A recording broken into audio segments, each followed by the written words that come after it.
باندھ دو۔ علماء نے لکھا فرمایا ابن حذافہ رضی اللہ تعالیٰ عنہ درخت کے ساتھ باندھا ہوا ہے۔ بادشاہ کہنے لگا،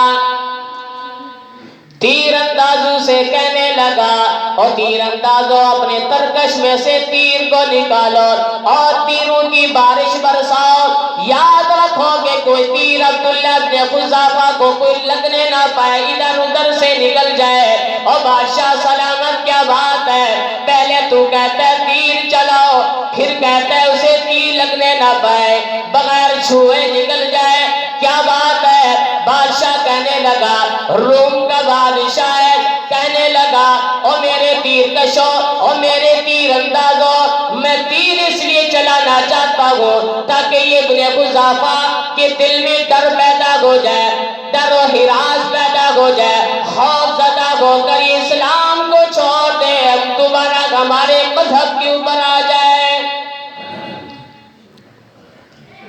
تیر اندازوں نے تیر چلائے، سارے ترکش میں سے تیر ختم ہو گئے۔ اللہ اکبر۔ پھر بھی عبداللہ ابن حذافہ کے چہرے کو دیکھا، محمد عربی صلی اللہ علیہ وسلم کے غلام کو دیکھا، آپ کے قدموں میں بیٹھنے والے کو دیکھا، آپ کے ہاتھ پر بیعت کرنے والے کو دیکھا، آپ کے دامن کو مضبوطی سے پکڑنے والے کو دیکھا۔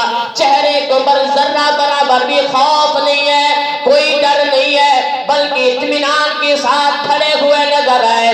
بادشاہ نے ان کو اطمینان سے کھڑا ہوا دیکھا، بادشاہ تہش نہش ہو گیا، غصے میں آ گیا، آگ بگولا ہو گیا، کہنے لگا ایک کڑھا تیار کرو، اس کے اندر تیل کو ڈالو اور اسے اسی تیل کو ابالو، جوش پلاؤ۔ اللہ اکبر۔ کڑھا منگایا گیا، تیل اس کے اندر ڈالا گیا اور اسی تیل کو جوش دیا گیا۔ ابن حذافہ رضی اللہ تعالیٰ عنہ کو کڑھا کے قریب لایا گیا، ابن حذافہ کو نہیں ڈالا بلکہ ان کے سامنے پہلے ایک آدمی کو ڈالا تاکہ ابن حذافہ دیکھ کر خوف زدہ ہو جائے، یہ خوف زدہ ہو جائے، ڈر جائے، اسلام کو چھوڑ دے۔ اللہ اکبر۔ لیکن ان کی چہرے کے اوپر کوئی خوف نہ آیا، کوئی ڈر نہ آیا۔ اللہ اکبر۔ بادشاہ کہنے لگا ابن حذافہ رضی اللہ تعالیٰ عنہ کو کچھ وقت کے لیے مہلت دی جائے، وقت دیا جائے، شاید یہ سوچو بچار کے بعد یہ فیصلہ کر پائے، سوچو بچار کے بعد اسلام کو چھوڑ پائے، سوچو بچار کے بعد دوبارہ یہ عیسائیت کے مذہب کو اپنا لے۔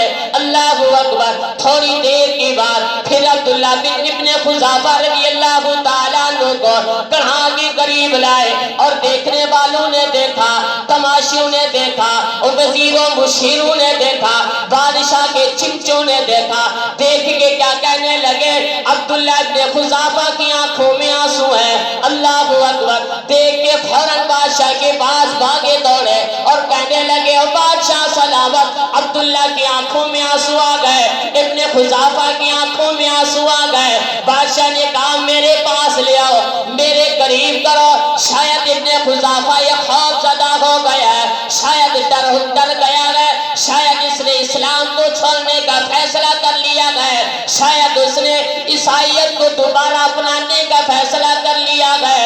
ابن حذافہ بادشاہ کے قریب ہوا، بادشاہ پوچھنے لگا اور ابن حذافہ بتا تیرا کیا فیصلہ ہے، اب تیرا مشورہ کیا ہے، اب تیری کیا رائے ہے۔ ابن حذافہ کہنے لگا بادشاہ سلامت تیری سوچ غلط ہے، تو نے غلط سوچا ہے، میں ڈرا نہیں، میرے دل میں خوف پیدا نہیں ہوا، اسلام چھوڑنے کا میں نے سوچا بھی نہیں، عیسائیت کو اپنانے کا میرا ارادہ بھی نہیں۔ اور بادشاہ کہنے لگا پھر یہ تیری آنکھوں میں آنسو کیوں ہے، یہ تیری آنکھوں سے آنسو کے قطرے کیوں ٹپک رہے ہیں، کیوں یہ لکیریں کیوں نکل رہی ہیں، کیا بات ہے۔ اللہ اکبر۔ ابن حذافہ کی استقامت پہ قربان جاؤں۔ ابن حذافہ رضی اللہ تعالیٰ عنہ فرمانے لگے او بادشاہ سلامت، جس طرح تو مجھے مارنا چاہتا ہے میں اس طرح مرنا نہیں چاہتا، یہ میری ایک جان ہے، تو مجھے مار دے گا میں ختم ہو جاؤں گا، میری تمنا یہ ہے، میری خواہش یہ ہے اللہ مجھے ہزاروں جانیں دیتا،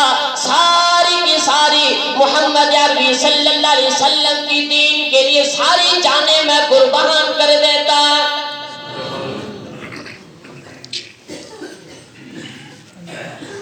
بادشاہ نے ابن خزافہ رضی اللہ تعالیٰ عنہ کے یہ جذبات دیکھے، استقامت دیکھی،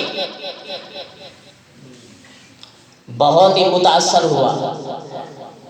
کہنے لگا ابن خزافہ میری پیشانی کو بوسہ تو دے دے، میں تجھے بھی چھوڑ دوں گا، تیرے ساتھی کو بھی چھوڑ دوں گا۔ آپ نے فرمایا چلو میرے ساتھی تو چھوٹتے ہیں۔ آپ نے اس بادشاہ کی پیشانی کو بوسہ دیا، اس نے چھوڑ دیا سب کو۔ جس وقت یہ واپس مدینے میں آئے، عمر رضی اللہ تعالیٰ عنہ کو سارا واقعہ سنایا۔ عمر فاروق رضی اللہ تعالیٰ عنہ اٹھے، فرط محبت میں اٹھے اور اسی عبداللہ بن خزافہ کی پیشانی کو بوسہ دیا اور سارے صحابہ کو حکم دیا فرط محبت میں سارے کے سارے اٹھو اور باری باری عبداللہ کی پیشانی کو بوسہ دو۔ اور سارے کے سارے صحابہ فرط محبت میں اٹھتے اور عبداللہ بن خزافہ کی پیشانی کو بوسہ دیا کرتے تھے۔ یہ صحابہ کرام کی استقامت تھی۔ اس کی وجہ یہ تھی کہ اس دل میں انہوں نے اللہ اور اس کے نبی صلی اللہ علیہ وسلم کی محبت کو جگا دیا تھا۔ آج اس دل میں ہمارے لیے، ہمارے دلوں میں آج اللہ اور اس کے نبی صلی اللہ علیہ وسلم کی محبت کی بجائے دنیا کی محبت رچ گئی ہے، جگہ کر گئی ہے۔ خدا را یہ جگہ اللہ اور اس کے رسول صلی اللہ علیہ وسلم کی محبت کی جگہ ہے، ہم اس کو جگہ دیں، کوشش کریں، اعمال صالحہ کریں، نماز روزوں کی پابندی کریں۔ اللہ تعالی ہم سب کا حامی و ناصر ہو۔ آخر دعوانا الحمدللہ رب العالمین۔